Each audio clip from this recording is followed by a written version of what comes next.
घरोघरी मातीच्या चुली या मालिकेच्या आता येणाऱ्या जबरदस्त भागामध्ये ऐश्वर्याने मृत्यूपत्र खोटं बनवताना सुद्धा एक खूप मोठी चूक केलेली आहे आणि ती चूकच ऐश्वर्याला या सगळ्यामध्ये खूप भारी पडणार आहे।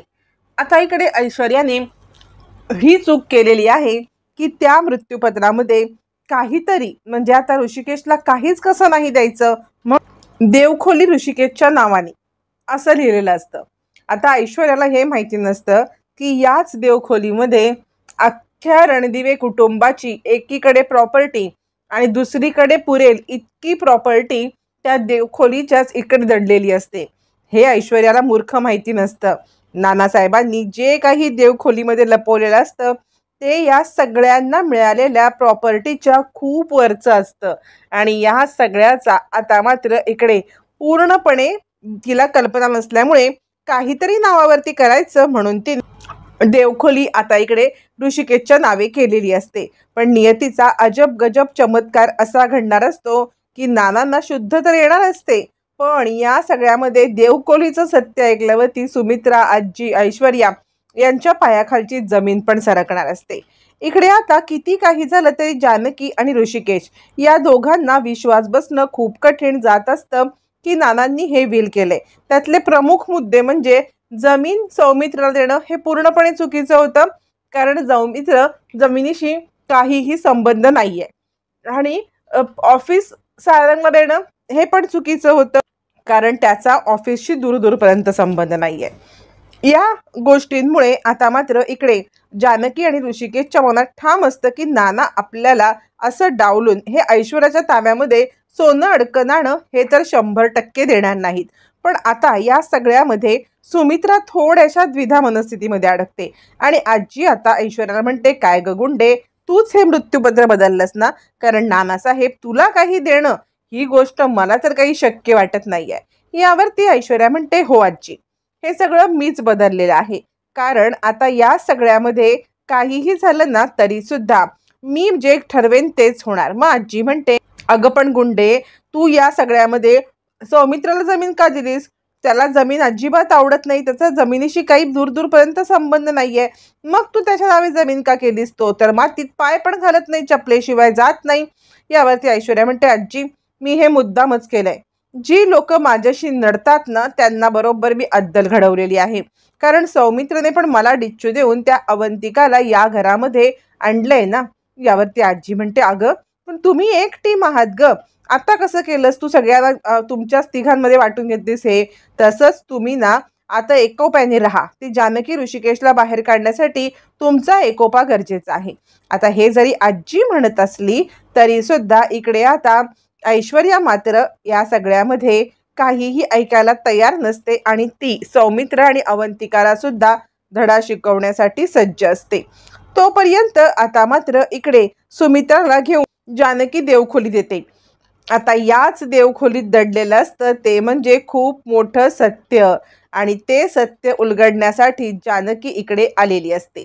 जानकी ज्या वेळेला आता इकडे घेऊन येते सुमित्राला आणि ती सांगते, आई बसा तुम्ही इकडे। यावरती सुमित्रा म्हणते, आता काय तुझं? यावरती जानकी म्हणते, आई मला तुम्ही खरंच सांगा की तुम्हाला या सगळ्यामध्ये असं वाटतंय का, या सगळ्यामध्ये तुम्हाला हे कन्फर्म आहे का की या सगळ्यामध्ये नानांनी असं विल केलं असेल? देवाची शपथ घेऊन तुम्ही सांगा किंवा देवासमोर उभं राहून सांगा, हे तुम्हाला पटतंय का? असं म्हणत जानकी देव्हाऱ्यासमोर इकडे आता सुमित्राला आणते। आता याच देव्हाऱ्यांच्या जिथे श्रीकृष्णाची आणि आता राधेची मूर्ती ठेवलेली आहे त्या ठिकाणी खाली जो बॉक्स असतो त्या बॉक्समध्ये नानांनी आता एक असा कागद ठेवलेला असतो आणि त्या कागदामध्ये ऋषिकेश आणि जानकी यांना मिळणार असते ती म्हणजे आत्तापर्यंत या संपत्तीला एका बाजूला टाकेल अशी मोठी संपत्ती, पण त्याची कल्पना कुणालाच नसते। पण यावरती आता आजीने मनात भरवल्यामुळे या सगळ्यामध्ये सुमित्रा काही ऐकायला तयार नसते। सुमित्रा ऐकायला तयार नसते आणि त्यामुळे आता जानकी सांगते, आई अजूनही तुम्हाला असं वाटते की नानांचं हे विल असेल? यावरती सुमित्रा म्हणते, मी खरं सांगू का, तर आत्ता मला या सगळ्यामध्ये अजिबात कोणत्याही प्रकारचं भाष्य करायचं नाहीये आणि त्यामुळे मी आता म्हणजे इकडे नानासाहेब शुद्धीवरती येण्याचीच वाट पाहत आहे। त्यामुळे मी या सगळ्यामध्ये तुझी ना साईड घेणार ना मी इकडे ऐश्वर्याची साईड घेणार, असं म्हणत आता इकडे जानकीला झुडकारत इकडे आता सुमित्राने तिचं म्हणणं न ऐकून घेत या सगळ्यामध्ये जानकीला खूप हर्ट केलेलं असतं. जानकी दुखावते. सुमित्रा म्हणते जोपर्यंत नानासाहेब शुद्धीवरती येत नाही तोपर्यंत किती काही झालं तरी सुद्धा मी कुणाचंही म्हणणं ऐकणार नाही, असं म्हणत इकडे आता सुमित्रा खूपच टोकाची भूमिका घेत असते असं जानकीला वाटतं. त्यामुळे जानकी सुमित्राला काहीच बोलत नाही. पण हे सगळं देवखोलीमध्ये घडत असतं. देवाच्या मनामध्ये काहीतरी वेगळंच असतं. देव या सगळ्यामध्ये सुमित्राला अद्दल अशी घडवणार असतो आणि नानासाहेबांच्या तोंडून जे सत्य बाहेर येणार असतं त्यानंतर सुमित्राचा पायाखालची जमीन हादरणार असते. इकडे तोपर्यंत देवानेच कौल दिलेला असतो आणि इकडे देवखोलीमध्ये मिळालेला कौल घेऊन ज्या वेळेला सुमित्रा येते पाहते तर काय, नानांचा हात हलायला लागलेला असतो. नानांचा हात हलत असताना सुमित्राच्या एक गोष्ट लक्षात येते, नानासाहेबांना हळूहळू शुद्ध येत आहे. मग सुमित्रा खूपच खुश होते आणि आता तुम्ही शुद्धीवरती आलात असं म्हणत नानासाहेबांकडे पाहायला लागते. नानासाहेब हो म्हणतात. त्यावरती आता सुमित्रा सांगते खूप सगळ्या गोष्टींची मला उत्तरं हवी आहेत. या सगळ्याची उत्तरं फक्त मी इथे आहे तेव्हाच द्या. मला कुणीही इकडे आलेलं नको आहे. नानासाहेबांना बोलता येत नसतं फार काही, नानासाहेबांना फार काही सांगता येत नसतं. मग सुमित्रा त्यांना म्हणते, सुमित्राला उत्सुकता असते की या सगळ्या नानांनी असं का विल केलं आणि त्यांना कुणी ढकललं. तर सुमित्रा सांगायला लागते मला तुम्ही एक गोष्ट सांगा, तुम्हाला जिन्यावरून कुणी ढकललं का. नानासाहेब मानेने होकार देतात. यावरती आता इकडे सुमित्रा म्हणते कुणी, जानकीने की ऐश्वर्याने ढकललं का. यावरती नाना होकारार्थी मान हलवतात आणि सुमित्रा हदरते. त्यावरती नानासाहेबांना हो किंवा नाही इतकंच बोलता येत असतं. मग मात्र सुमित्रा इकडे सांगायला लागते आणि मग मृत्यूपत्र हे कसं काय आणि कुठलं बनवलं गेलं, मृत्यूपत्र असं का तुम्ही बनवलं. यावरती नानासाहेब म्हणतात मृत्यूपत्र तुमच्यापर्यंत पोहोचलं. यावरती सुमित्रा म्हणते तुम्ही मृत्यूपत्रामध्ये ज्या काही अटी टाकल्यात त्या कोणाला पटत नाहीयेत, असं म्हणत असताना जानकी इकडे आता देवासमोर हात जोडून असते. जे काही होईल ते चांगलं होऊ दे. ऐश्वर्या मात्र हातामध्ये किल्ल्यांचा जुडगा घेऊन मिरवत असते. पण त्याच वेळेला नाना होकारार्थी मान हलवत सांगतात मृत्यूपत्र मी बनवलंय. त्यावरती आता इकडे सुमित्रा म्हणते मृत्यूपत्र बनवलेत, मग याच्यामध्ये तुम्ही सौमित्राला जमीन दिलेत. नाना नाही म्हणतात. सारंगला कंपनी दिलेत. नाना नाही म्हणतात. आणि आता हे घर कोणाच्या नावे केलेत. यावरती नाना ऋषी असं नाव घेतात. या सगळ्यामध्ये आता मात्र सुमित्राला काही कळतच नसतं.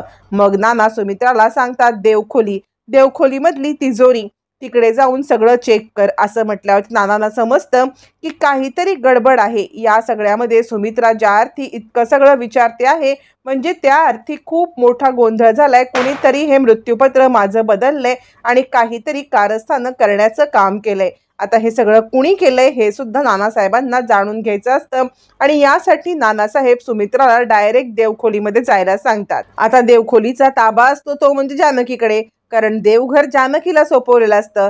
त्यामुळे सुमित्रा जानकीला सांगते नानासाहेबांना शुद्ध आले पण कोणीही त्यांच्या रूममध्ये जाणार नाही जोपर्यंत मी सांगत नाही. आणि ऐश्वर्याला काही सांगू नको. देवखोलीमध्ये तिजोरी आहे, त्या तिजोरीत काहीतरी लपवले असं नानासाहेब म्हटलेत. यावरती आता जानकी म्हणते नाना शुद्धीवरती आले, मला नानांना भेटायचंय. जानकी म्हणते नाही, त्यांनी मला सांगितलंय ऐश्वर्याने ढकललंय, पण तरी सुद्धा त्यांना अजून काहीतरी सत्य सांगायचं आहे जे देवखोलीत दडलंय. मग देवखोलीमध्ये असलेली तिजोरी उघडली जाते. त्याच्यामध्ये नानाने ठेवलेले पेपर्स काढले जातात आणि या पेपर्सचं सगळं सत्य समोर येण्यासाठी आता सुमित्रा हदर. इकडे तोपर्यंत नानांना उठवून बसवलं जातं. नानांना बसवण्यासाठी आता तिकडे गुलाबदादा येतात, आजी येते. ऐश्वर्या मात्र अजूनही खालीच असते. आपल्या चाव्या मिरवत ती तिकडे असते. आजी विचार करते ही गुंडी गेली कुठे. नानासाहेबांना उठून बसवलं जातं. गुलाबदादा येतात, जानकी येते आणि आता नानासाहेब म्हणतात ते माझे जे कागद आहेत ना ते कागद घेऊन या, असं म्हटल्यावरती देवखोलीमधले कागद सगळे नानांच्या हवाले केले जातात. नाना ते कागद वाचायला सांगतात. जानकी ते आता कागद वाचायला लागते. एक एक करत जानकी त्यातला पॉइंट वाचताना सुमित्राच्या पायाखालची जमीन हादरते. नानांनी त्याच्यामध्ये लिहिलेलं असतं की माझा सारंग हा ऐश्वर्याच्या या सगळ्या कारस्थानांना भुलत चाललेला आहे. त्यामुळे या सगळ्यामध्ये सारंगला सारंगला अशी हातात डायरेक्ट कोणतीही प्रॉपर्टी न देता या सगळ्यामध्ये सारंगला जे काही द्यायचं आहे ते मात्र सगळं आणि सगळं ऋषिकेशच्या नावे असेल आणि तो ज्या ज्या वेळेला सारंगला ज्या गोष्टी लागेल त्या देईल आणि सारंगच्या नावे काहीही नसतं. दुसरं म्हणजे हे घर आणि सगळी जी जमीन जुमला आणि हे आहे हे पार्वतीचं आहे. पार्वतीचं असल्यामुळे ते पश्चात तिच्या मुलांचं आहे आणि मग तिच्या मुलाने ठरवावं ऋषिकेशनी ते कुणाला द्यायचं. या घराची जबाबदारी ही सुद्धा ऋषिकेशचीच आहे असं म्हणत नाना अजून खूप मोठ्या गोष्टी सांगतात आणि नाना सांगायला लागतात या सगळ्यामध्ये ऋषिकेश आणि जानकी या घराचे आधारस्तंभ आहेत. त्यामुळे स्थावर प्रॉपर्टी आणि सगळं हे ऋषिकेशचंच असणार आहे आणि ऋषिकेशनी भावंडांना वाटायचं आहे. हे समजल्यावरती आता मात्र इकडे नाना सांगतात या सगळ्यामध्ये हे मृत्यूपत्र माझं खरं आहे. तुम्ही काय वाचलं ते माहीत नाहीये. मला ऐश्वर्याने ढकललं, त्यानंतर माझ्या खोलीत साप सुद्धा ऐश्वर्याने सोडला. जानकीवरती सुमित्रा तू जो काही आरोप केलास ना माझा राग तुझ्यावरती पण आहे. मला या सगळ्यामध्ये तुझ्याकडून हे वागणं अपेक्षित नव्हतं. आत्तापर्यंत तू आजीच्या बोलण्याला बोलत होतीस आणि आत्ता ऐश्वर्याच्या या तुझ्या वागण्याचं कधी समर्थन होऊ शकणार नाही. सुमित्रा मी आजारी पडलो पण त्यावेळेला तू ऋषिकेश जानकीला सावत्र वागणूक दिलीस हे मला अजिबात आवडलेलं नाहीये. त्यामुळे सुमित्रा मी तुझ्यावरती खूप नाराज आहे.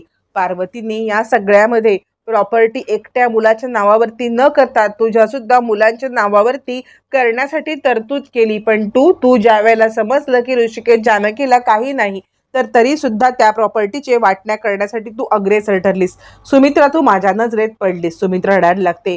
माफ करा मला, खरंच मी चुकले. नाना म्हणतात याला माफी नाही, तुला प्रायश्चित्तच घ्यावं लागेल. आता या सगळ्यामध्ये नाना इकडे सुमित्राला काय प्रायश्चित्त देणार हे येणाऱ्या भागातच कळणार.